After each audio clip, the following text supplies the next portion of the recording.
حضرت محمد صلی اللہ علیہ وسلم نے فرمایا، جس کا مفہوم ہے کہ دو نعمتیں اللہ تعالیٰ کی ایسی ہیں جن کے بارے میں بہت سے لوگ دھوکے میں پڑے ہوئے، ایک صحت اور ایک فراغت۔ یعنی یہ صحت اور فراغت اللہ تعالیٰ کی ایسی نعمتیں ہیں جن کی عموماً لوگ بے قدری کرتے ہیں اور ان کو اندازہ بھی نہیں ہوتا کہ یہ اللہ تعالیٰ نے کتنی بڑی نعمتیں ہمیں دی ہوئی ہیں اور ہمیں نوازا ہوا ہے، اور وہ ان نعمتوں کو بیکار مشغلوں میں ضائع کرتے ہیں، اللہ کی ناراضگی والے کاموں میں ضائع کرتے ہیں اور سمجھتے ہیں کہ شاید یہ نعمتیں ہمیشہ ہمارے پاس رہیں گی۔ تو آپ صلی اللہ علیہ وسلم نے اس لیے فرمایا کہ بہت سے لوگ دھوکے میں پڑے ہوئے ہیں، غفلت میں پڑے ہوئے ہیں ان نعمتوں کو لے کر۔ تو صحت اللہ تعالیٰ کی ایسی نعمت ہے، علماء اکرام فرماتے ہیں کہ صحت ایک نعمت نہیں ہے بلکہ یہ اربوں کھربوں نعمتوں کا مجموعہ ہے، مرکب ہے۔ اگر کوئی آدمی 100% صحت مند ہے، اللہ نے اس کو مکمل صحت دی ہوئی ہے، تو وہ ایک نعمت نہیں دی ہوئی بلکہ اربوں کھربوں نعمتوں کا مرکب اس کو عطا کیا ہوا ہے، اس کو نوازا ہوا ہے۔ کیونکہ ہمارے جسم کا ایک ایک عضو ایک پورا جہان ہے، اور ہمارے جسم کے ہر عضو کا ہم دیکھتے ہیں کہ ایک ماہر ہوتا ہے، اسپیشلسٹ ہوتا ہے۔ آنکھ کا اسپیشلسٹ، دل کا اسپیشلسٹ، گردے کا اسپیشلسٹ، ہڈیوں کا، جوڑوں کا، ہر عضو کا ایک الگ سے ماہر ہوتا ہے۔ ایک گردے کے بہت مشہور اسپیشلسٹ سے پوچھا گیا کہ تم لوگ جب کسی کا گردہ فیل ہو جاتا ہے، کام کرنا چھوڑ دیتا ہے، تو تم کسی دوسرے انسان کا گردہ لے کر اس کی جگہ ٹرانسپلانٹ کرتے ہیں، اس سے ریپلیس کرتے ہیں، تو ایسا کیوں نہیں کر سکتے کہ ایک مصنوعی گردہ بنا کر، ربڑ کا یا کسی بھی چیز کا مصنوعی گردہ بنا کر وہ اس کی جگہ لگا دیا جائے، بجائے یہ کہ کسی دوسرے انسان سے لیا جائے۔ تو اس گردے کے ماہر نے بتایا کہ اللہ تعالیٰ نے اس گردے میں جو چھلنی لگائی ہوئی ہے، جو ہماری خوراک کے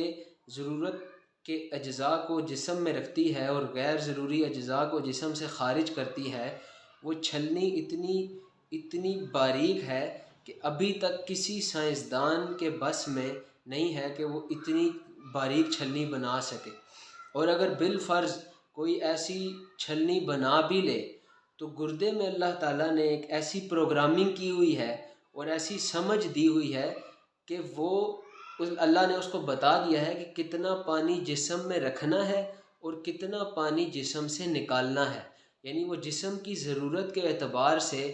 پانی کو جسم میں رکھتا ہے اور باقی پانی جو غیر ضروری پانی ہے وہ جسم سے نکالتا ہے۔ تو اگر ہم مصنوعی گردہ بنا بھی لیں تو اس کے اندر یہ پروگرامنگ نہیں کی جا سکتی کہ کتنا پانی جسم میں رکھنا ہے اور کتنا پانی جسم سے خارج کرنا ہے۔ تو یہ صرف ایک گردے کی کہانی ہے۔ اور اسی طرح ہمارے پورے جسم میں جتنی بھی رگیں ہیں، ماہرین نے بتایا کہ اگر ان ساری رگوں کو ملا کر ایک لکیر بنائی جائے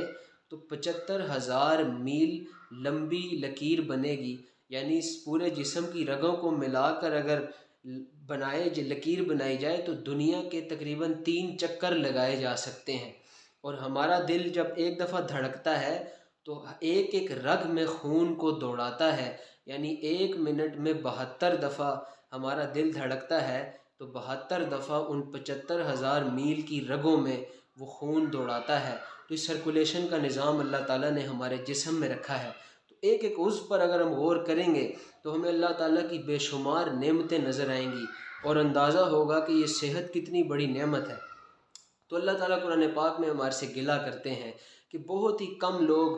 جو ہیں جو میرے شکر گزار ہیں، جو میرا شکر ادا کرتے ہیں۔ تو علماء کرام نے فرمایا کہ ایک تو زبان سے بھی شکر ادا ہو، کہ ہم زبان سے بھی اللہ کا شکر ادا کریں کہ یا اللہ آپ نے ہمیں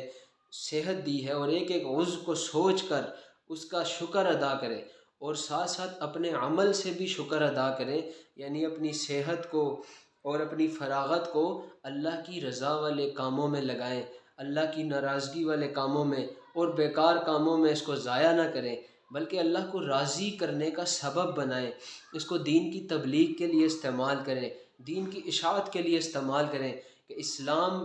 کو پوری دنیا میں اللہ تعالیٰ نے غالب کرنا ہے اور اسلام پوری دنیا میں غالب ہو کر رہنا ہے۔ میں اگر اس کے لیے استعمال ہو جاؤں، میری جان مال وقت اور میری صحت اگر اسلام کے پھیلانے میں استعمال ہو جائے تو یہ میرے لیے اعزاز کی بات ہے۔ میں اس بات کا محتاج ہوں کہ میں اس مبارک کام کے لیے استعمال ہو جاؤں۔ اسلام میرا محتاج نہیں ہے، یا اسلام ہمارا محتاج نہیں ہے۔ ہم سب اس بات کے محتاج ہیں کہ اس مبارک کام میں، اس نبیوں والے کام میں ہماری جان مال وقت خرچ ہو۔ یہ ہمارے لیے اعزاز کی بات ہے۔ تو جو کچھ کہا سنا، اللہ تعالیٰ مجھے اور آپ کو اس پہ عمل کرنے کی توفیق عطا فرمائے۔ السلام علیکم۔